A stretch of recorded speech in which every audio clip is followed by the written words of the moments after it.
Hello, I'm here in New York with Steve Coll, author of Private Empire, which has just won this year's Financial Times and Goldman Sachs Business Book of the Year award. Steve, congratulations. Thank you. Tell me, why did you choose ExxonMobil, the oil company, as a subject for your book? It was an indirect route. I started out wanting to write more broadly about oil and geopolitics in an age of limits, an age of globalization, an age of climate change. And as I got into the field, I thought I didn't have a specific story enough, a story that was specific enough to tell, so I decided to choose a single company. And I thought ExxonMobil was an important corporation that's hardly ever scrutinized in the United States. It really hadn't been written about in a serious way for a century, and yet it's the largest corporation by revenue in most years, headquartered in the United States. And so I ended up choosing them in effect as a case study of oil geopolitics and also the position of large energy multinationals in the world. So this is a prize that's awarded to the book that provides the most enjoyable and compelling business insights. What sort of insights do you think this gives to companies that aren't as big or even in this sector? ExxonMobil is a very distinctive company. First of all, it's very closed, very much a black box, and so part of the pleasure of working on the book, and I hope at least a little of reading it, is just to reveal its unusual culture. It is a very successful operating company. It has a very disciplined and very homogenous corporate culture, and I think a question for business leaders is whether a unilateral culture of ExxonMobil's type really works in the world we're in, or whether alternative models of collaboration and cooperation are better suited for where we're going. And I think, secondly, ExxonMobil is an example of how, for a multinational of that scale, politics is business.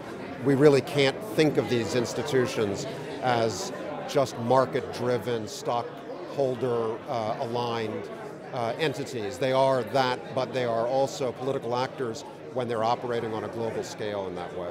And we're talking in the last week of a very closely fought presidential election campaign here in the United States. What role does ExxonMobil have in this campaign, do you think? What influence? Well, they have a political action committee that spends very heavily on the Republican side of the ledger, but mostly in congressional races. One of the interesting insights of about their Washington office that I was trying to document, so how do they operate in Washington?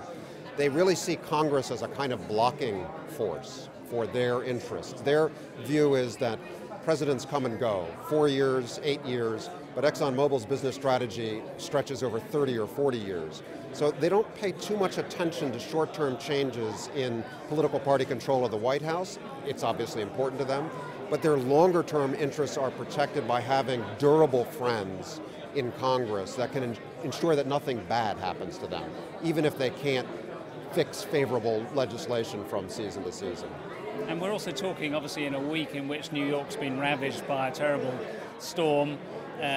Is this the type of thing that is likely to sway ExxonMobil's famous skepticism about global warming, climate change, that sort of thing? Well, they moved on climate change from a position of almost radical opposition to the science to accepting that the risks were significant enough to warrant a price on carbon in 2009, but more recently they've kind of gone quiet on the subject. And I think most of the big oil and gas companies believe that the politics of a carbon price in the United States are pretty well dead at the moment, and they're likely to sit on their hands. It's interesting about ExxonMobil's skepticism about climate science, because as an oil and gas company, they really don't have an existential threat if carbon prices are raised in order to address the risks of climate change. Coal companies are obviously more implicated by such a policy. And they've moved increasingly into gas, natural gas, relatively low carbon footprint in some circumstances of production, because they think a price on carbon is inevitable. So their position is very complicated, but there was an era in the late 90s and the early 2000s when they took a radical stance against the emerging science. And finally, ExxonMobil is a company that's been around in some form or other for decades. Right. How long can a company like that last? They believe in the oil and gas story for at least another 50 years. I think they would comfortably bet on 100 years. They don't see a lot of technological disruption to the role of oil and gas in the global energy economy. They're shifting somewhat gradually toward gas and away from oil.